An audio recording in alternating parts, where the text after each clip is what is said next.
For the past couple of months, I started dedicating my video time to clearing up my backlog of ancient games that people still jack off in front of my face. First on the list being this Yu-Gi-Oh looking shit called Shin Megami Tensei. Ooh no. The story is your typical 90s RPG, but with hot demons. You wake up one morning to some shady Nigerian prince emailing you a download link to demonsummoning.exe. And after running your daily errands of getting coffee, watching some bloke getting brutally stabbed to death by a demon, and getting arrested, you come to realize something is a bit off about your mom.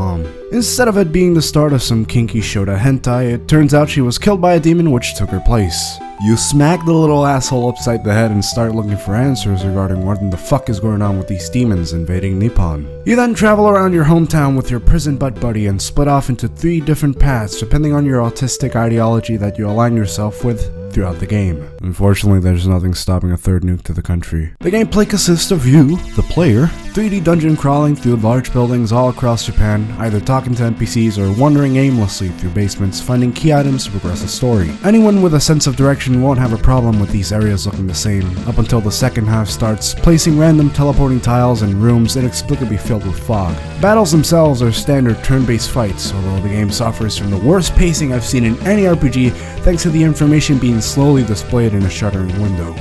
Very slowly displayed. This is also the start of the Atlas difficulty meme, with each dungeon increasing the number of random encounters to the point where they start becoming more of a threat than the actual bosses. Fortunately, this can be countered by exploiting status effects and spamming Zio and Bufu, freezing enemies in place, allowing you, the player, to dish out a bunch of physical attacks. Resorting to auto battle isn't the smartest option, as you can get bodied by enemies trying to pull the same shit as you. There are several instances in SMT where members in your party will have to leave for their own reasons, practically leaving you SOL until they return.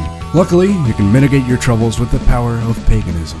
Each encounter with a demon gives you an option to haggle them into joining your party and later fusing them with others to create stronger ones. Demon negotiations, while ripe with cheeky dialogue, consist of nothing more than vague and frustratingly broken logic puzzles. Best option is to scream out your name at them and throw some cash in their face and hope they don't run away. A lot of the novelty that comes from SMT is how ahead of the curve its setting is when compared to its contemporaries. These days, the RPGs that take place in modern day Japland have become the norm, while people back then were still infatuated with the olden Western fantasy and sci-fi.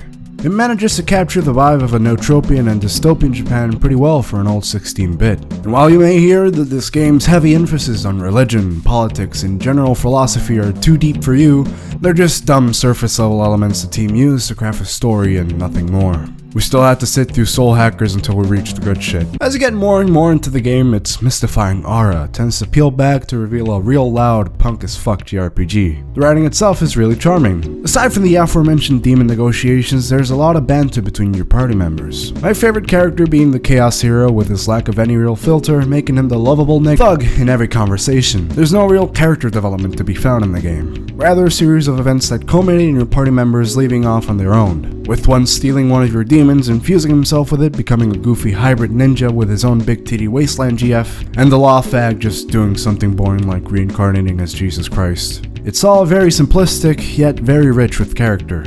Even down to the presentation, with an atmosphere that's simultaneously cozy, wild, and ominously chilling, thanks in part by the earworm of a soundtrack composed by Tsukasa Mizuko.